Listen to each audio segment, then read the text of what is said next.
Assalamualaikum warahmatullahi wabarakatuh. Pemirsa, kasus dugaan korupsi tata kelola minyak mentah dan produk kilang pada anak usaha PT Pertamina telah menggerus kepercayaan konsumen dan publik terhadap produk perusahaan plat merah tersebut. Nah, di media sosial mulai gencar ajakan untuk beralih ke produk asing, bahkan ada yang berinisiatif mengajukan gugatan class action ke pengadilan sebagai bentuk kekecewaan karena merasa telah ditipu. Apa reaksi masyarakat, apa dampak langsung dari pengoplosan bahan bakar minyak ini terhadap kualitas kendaraan dan kesehatan konsumen dalam jangka panjang? Nah, mengapa PT Pertamina dan pihak terkait bisa begitu mudah mengelabui konsumen dengan mencampur bahan bakar subsidi menjadi non-subsidi tanpa pengawasan yang memadai? Untuk masnya kami terhubung dengan Direktur TV, yakni Bung Yuwana Triutomo. Assalamualaikum Bung Yuwana. Waalaikumsalam warahmatullahi wabarakatuh. Nah, Bung ini Nana. Ini luar biasa, Bung. Ramadan bukan disambut dengan turunnya harga BBM, tapi disambut dengan berita menyakitkan, yaitu pengoplosan. Ya, jadi dioplos namanya Pertamax, tapi ternyata kualitasnya Pertalite. Nah, ah, banyak yang merasa gondokan gitu, Bung. Ya, kecewa. Minta ganti rugi mereka. Nah, Bung Yana, istilah oplosan yang digunakan Kejagung saat menguak kasus ini ini sangat memantik emosi dari para pengguna pertama. Ya, nah apa sih sebenarnya yang sedang terjadi, Bu? Baik, Bung Nanang. Raditu billahi robba wa bil islami dina wa bi Muhammadin nabiyya wa rasulah. Rabbi zidni ilma warzuqni fahma. Rabbi syrah li sadri wa yassir li amri. Wahlul 'uqdatam min lisani yafqahu qawli amma ba'd. Jadi dalam pembacaan saya Bung Nanang, memang istilah opolosan itu kan sesungguhnya istilah yang dipakai oleh Kejagung yang eh, tidak biasa dipakai oleh para pekerja di dunia perminyakan. Jadi kalau di dunia perminyakan biasanya mereka menggunakan istilah blending. Padahal kalau dalam bahasa dimensi bahasa saja, oplosan dengan blending itu, oplosan itu bahasa Indonesia, blending itu bahasa Inggris, itu saja. Tapi ternyata penggunaan istilah ini ya yang sebetulnya artinya sama-sama mencampur itu ternyata berdampak sangat signifikan dalam dalam bahasa opini publik seperti yang sekarang kita saksikan bersama ya, meskipun sudah umum ya banyak diketahui ya. Adapun kalau misalnya oplosan itu kan biasa dipakai pada kata-kata misal beras oplosan, cat oplosan, obat oplosan, merupakan dua jenis barang yang sama seperti beras C4 dan beras Saigon itu dicampur jadilah beras oplosan. Misalnya cat warna kuning dengan cat warna hijau dicampur jadinya cat oplosan.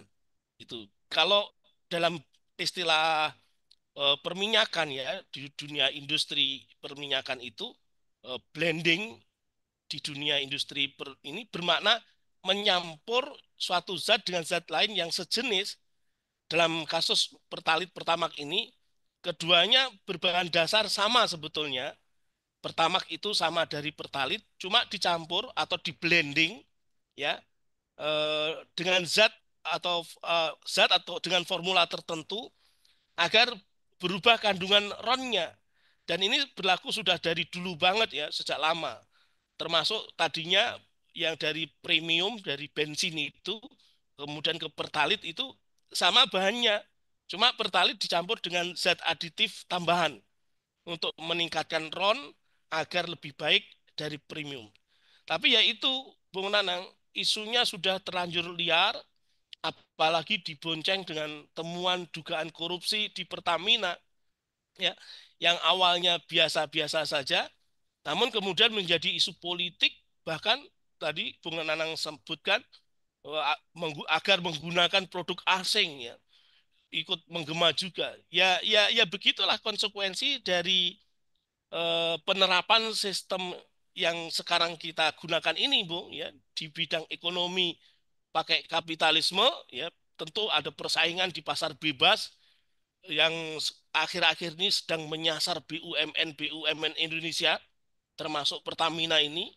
Kemudian di bidang politik, ya, kita pakai demokrasi ini, di mana suara publik, terutama konsumen yang menggunakan bahan bakar Pertamax ini, itu yang rata-rata mayoritasnya adalah kalangan menengah ke bawah, ini sekarang menjadi bergejolak kan, sekarang menjadi bumerang begitu bagi pengelola migas Indonesia.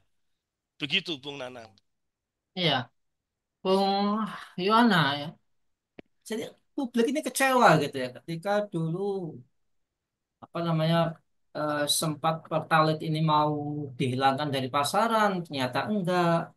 Eh, ternyata setahun kemudian, ternyata nggak dihilangkan, cuma Pertamax-nya kualitas Pertalite. Kan sama saja kan gitu ya. Ya ini kan kecewa publik. Oh ternyata kok gini ya, Pertalite tetap ada, tapi ya ada Pertamax, tapi ya Pertalite juga, cuma cuma beda warna gitu ya. Nah, nah, kemudian di sini, nah publik ini juga tanya gitu ya, resah mereka ini ya. Nah, apakah kasus ini telah menggerus kepercayaan konsumen dan publik terhadap produk perusahaan plat merah tersebut? Khawatirnya gitu Bung ya. Kan Ramadan kan kita harus sabar gitu ya. Kita Masya merasa, Allah. karena merasa tertipu, akhirnya nggak sabar gitu ya. Nah, kita khawatirnya terjadi, ya, dikhawatirkan di masyarakat kayak gitu terjadi sebuah gerakan tidak percaya pada BUMN, kemudian BUMN-nya kolaps kayak ISN gitu ya. Ternyata kemudian yang ada di negeri ini BBM dari asing kayak Shell itu kan kayak bahaya juga gitu ya. Ya, Udah kita nggak beli pertama, kita pakai Shell aja, kita pakai yang dari luar. Itu gimana, ya, Pak? ya, itu sudah sangat jelas sekali, Bung Nanang. Jadi para konsumen Pertamax ini merasa tertipu itu sudah kelihatan ya dengan opini publik yang ada di media massa, medsos-medsos itu. Bahkan ada meme yang mengekspresikan saking geramnya masyarakat merasa tertipu itu, Pertamax adalah pertalit yang nggak ngantri, kata dia. Pertama adalah pertalit yang nggak ngantri. Terus kemudian dibela-belain beli pertama, jebule oplosan pertalit gitu kan. Itu. Jadi pertama atau pertalit intinya dibohongi dan macam-macam si meme masyarakat dalam mengekspresikan kegeramannya itu. Jadi memang mayoritas masyarakat ini jelas sekali merasa tertipu karena sudah membeli Pertamax dengan harga yang mahal tapi kok mendapatkan produk yang berbeda dengan ekspektasi yang kualitasnya lebih rendah. Tentu masyarakat kecewa. Nah, terutama para pengguna yang rata-rata masyarakat menengah ke bawah tadi. Nah, ini dalam konteks persaingan di sistem kapitalisme itu ya memang begitu, Bung. Persaingan yang tidak sehat. Jadi ketika selama ini kan seakan-akan apa bahan bakar minyak ini kan di Indonesia yang penduduknya mayoritas Muslim ini, yang penduduknya nomor 4 di dunia paling banyak ini, yang itu merupakan pasar yang sangat strategis bagi industri-industri perminyakan ya, berusaha seakan-akan Pertamina ini kan memonopoli satu-satunya industri yang mengurusi perminyakan ya, mengurusi bahan bakar ini dengan berbagai macam dinamikanya itu pengen digeser oleh industri dari luar negeri ya, misalnya Shell tadi, terus beberapa dari negara yang lain juga. Nah, ini makanya kemudian kapitalisme memang begitu. Kalau kemudian apa pengambil kebijakan dalam hal ini para pejabat ini seperti abai terhadap kondisi ini, itu bisa jadi sangat mungkin apa gejolak masyarakat itu semakin menjadi-jadi, itu sangat mungkin apa yang dikhawatirkan Bung Nanang tadi bisa juga terjadi. Makanya kemudian di bulan Ramadan ini sebenarnya momentum bagi para pejabat untuk muhasabah diri, untuk apa untuk kembali kepada fitrahnya sebagai manusia, sebagai makhluk ciptaan Allah Subhanahu wa taala, apalagi ini di bulan Ramadan, untuk mengambil kebijakan-kebijakan yang sesuai dengan syariat Islam, karena negeri ini kan atas berkat rahmat Allah yang Maha Kuasa, itu jelas sekali. Negeri ini itu merdeka dengan teriakan takbir Bung Tomo, Allahu Akbar, itu jelas sekali. Maka proses untuk menjadi negeri yang lebih baik, negeri yang semakin baldatun toyibatun warubun ghafur itu jangan kemudian ditelikung dengan dengan rente-rente kapitalisme, dengan eh, kerakusan-kerakusan yang sifatnya hawa nafsu semata, yang sifatnya didorong oleh syahwat semata. Maka momentum Ramadan ini, bagi para pejabat hendaknya memang eh, menahan syahwat kekuasaannya, menahan nafsunya untuk tidak mengambil kebijakan-kebijakan yang tidak berdasar pada Islam. Begitu, Bung Nanang. Ya, Bung Yuana, ini kan kemarin sampai apa ya, ada respon kan dari Pertamina, mereka kemudian ngecek pakai tabung itu kan ya di SPBU kan dicek, oh ini lo pertama gitu. Tapi kan ya publik juga masih geram kan gitu, jangan-jangan ini alatnya dicurangin lagi gitu ya. Sudah Ya, tidak percaya. udah nggak percaya gitu ya. Kalau di pepatah itu kan susu sebelanga rusak karena nila setetes gitu. Ibaratnya gitu. Nah, terus ini apa langkah ini sudah cukup, Bung? Atau mungkin ini ya Pertamina perlu bayar ganti rugi kelilingnya. Ini kamu beli pertama dulu ya, ini saya ganti rugi. Kan solusinya banyak tuh ya. 10.000 Ya, ke ya. 12.900 gitu ya. Itu kali berapa kali Ya, pengisian kan gitu. Berapa liter. Atau apa seperti itu, Bung? Atau apa yang harus ditempuh oleh iya, iya. Pertamina supaya masyarakat ini tidak meledak dalam tanda petik gitu ya. Jadi problematika yang kita hadapi sekarang ini, Bung Nanang, memang sepertinya sepertinya apa eh, memang problem sistemik ya. Saya mau katakan ini problem sistemik. Adapun kasus Pertamina ini sebenarnya satu titik saja yang kemudian muncul di permukaan oleh media. Sehingga kalau Pertamina mau melakukan apa eh, perbaikan-perbaikan, misalnya dengan tadi Bung Nanang sebutkan dengan uji coba terbuka di hadapan publik agar publik percaya, itu iya silahkan sebagai tindakan parsial, sebagai tindakan eh, apa eh, uji coba itu nggak masalah menurut saya, tapi bukan sekedar itu ya, karena problemnya memang problem yang sifatnya sistemik tadi. Nah, justru saat ini memang harusnya menjadi momentum ya melakukan perubahan secara hakiki pengelolaan migas di Indonesia itu. Jadi uji coba yang dirancang kalau memang mau melakukan uji coba atau tuntutan masyarakat melaksanakan uji coba terbuka tadi itu harus dirunut sejak dari hulu sampai hilirnya.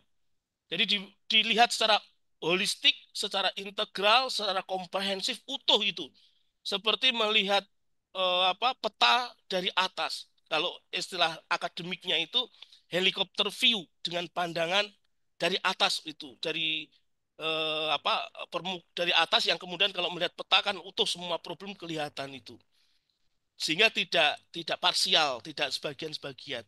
Karena ini problemnya problem sistemik. Kalau memang uji coba itu secara terbuka tadi itu dilakukan sebagai bentuk tanggung jawab ya, sekaligus harusnya ada rasa syukur juga atas anugerah Allah Subhanahu wa taala berupa migas ini kan. Indonesia ini kan melimpah migasnya kan.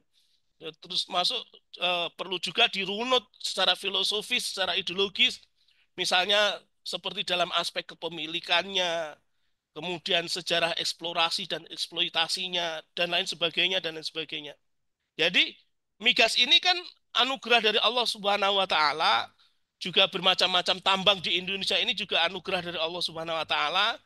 Maka kemudian sebetulnya ini tanda-tanda kalau negeri ini itu sebetulnya negeri yang sangat kalau kata orang tua dulu itu kan negeri yang gemah ripah loh jinawi, subur makmur kertora harjo, zamrud katulistiwa, kan begitu. Tapi kok apa rakyatnya tidak makmur-makmur. Ini ada apa? Ya ternyata tadi itu memang karena problem sistemik yang sejak dari filosofis ideologisnya, strategi kebijakan makro ini juga berpengaruh pada perilaku-perilaku mereka para pejabat yang mengambil rente dan sebagainya begitu. Maka ini momentum sesungguhnya Bung Nanang untuk memperbaiki tata kelola migas tidak hanya pada migas titik tapi juga pada faktor-faktor yang mengitarinya. Kalau perlu secara mendasar dikaji betul arah pembangunan kita ini mau kemana sesungguhnya.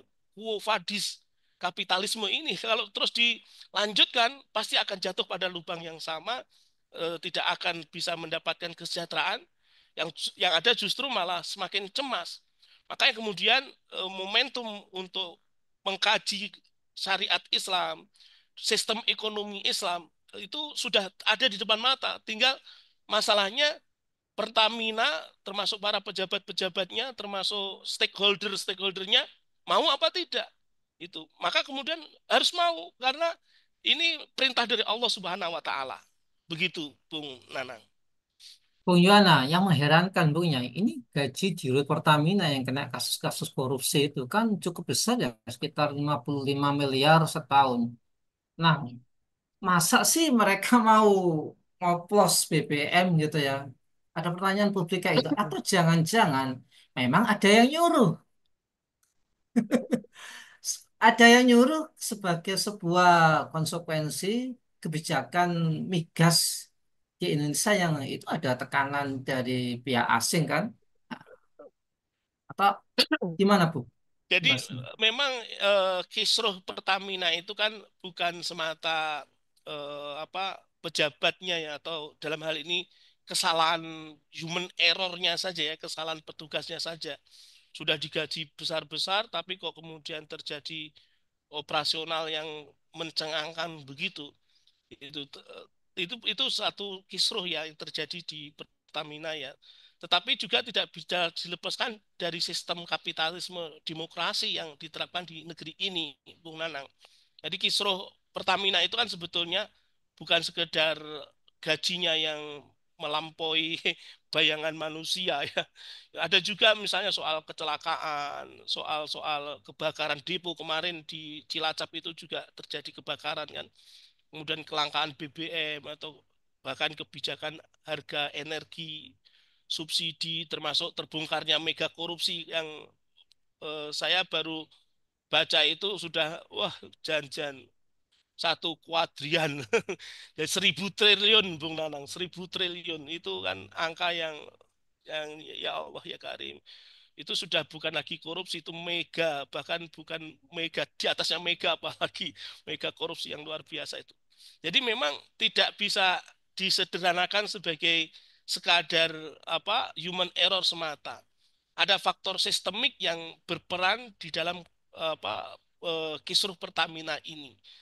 Terutama dalam konteks Indonesia yang sedang ramai sekarang ini kan itu pasti erat kaitannya dengan demokrasi dan kapitalisme itu pasti kan itu. Jadi misalnya kalau kita bicara privatisasi sektor energi ya dalam kapitalisme itu jelas kepemilikan dan pengelolaan sumber daya alam yang sering diagendakan untuk efisiensi ya berbasis keuntungan itu jelas sekali apa menjadi akan merugikan masyarakat secara umum ya kepemilikan Pertamina itu kan harusnya kepemilikan umum kepemilikan masyarakat ya kalau di dalam Islam kan inamal mu'minuna syurakaun fisalas al kala wal ma'wanar itu menjadikan minyak dan gas termasuk apa yang menjadi pengelolaan di Pertamina ini menjadi milik umat tapi dengan privatisasi sektor energi ini kepemilikannya menjadi kepemilikan yang dikelola seakan-akan seperti bisnis begitu loh.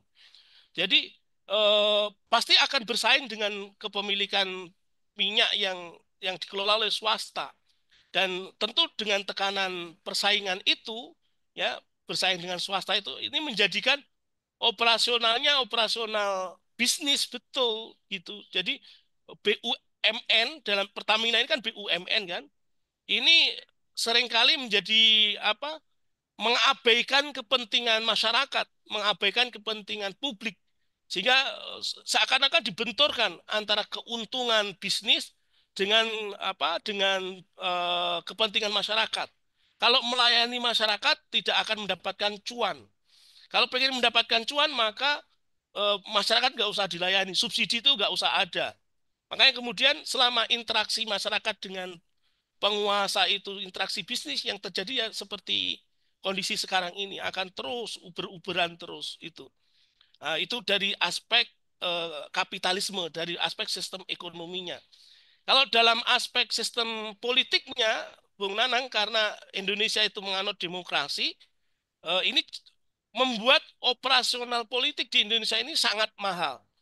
Kalau mau pemilu butuh berapa triliun, ya misalnya untuk menjadi pejabat harus mendaftarkan diri dengan modal sekian triliun.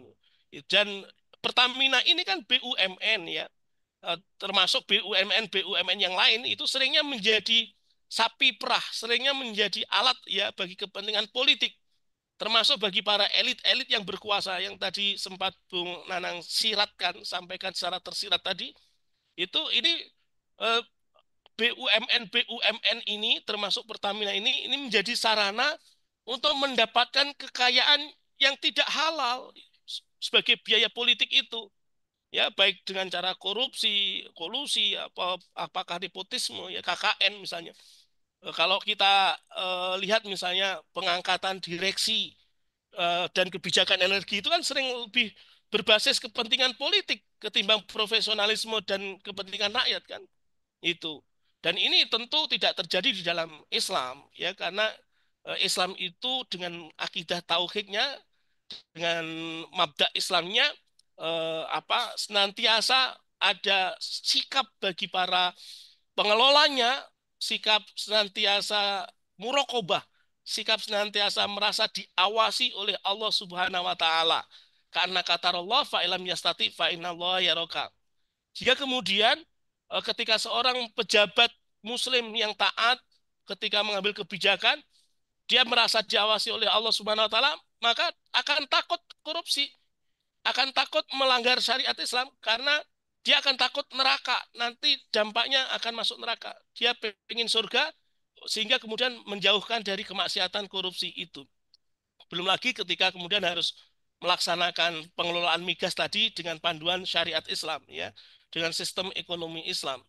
Apalagi ditambah dengan sistem hukum yang membuat jera ya gitu. Korupsi kalau perlu khalifah ya, kepala negara Islam mengeluarkan kebijakan potong tangan atau bahkan sampai hukum bunuh itu. Begitu Bung Nanang. Wallahu Ya, alam bisawab. Masya Allah. Terima kasih atas pemaparannya. Dan kita berharap agar ke depannya Pertamina lebih baik lagi.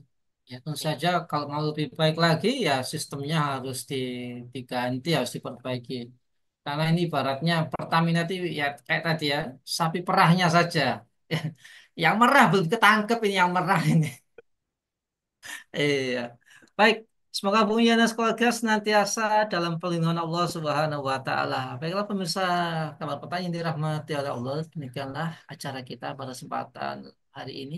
Jangan lupa untuk subscribe, like, komen, dan share sebanyak-banyaknya. Semoga menjadi amal kebaikan kita di dunia maupun di akhirat.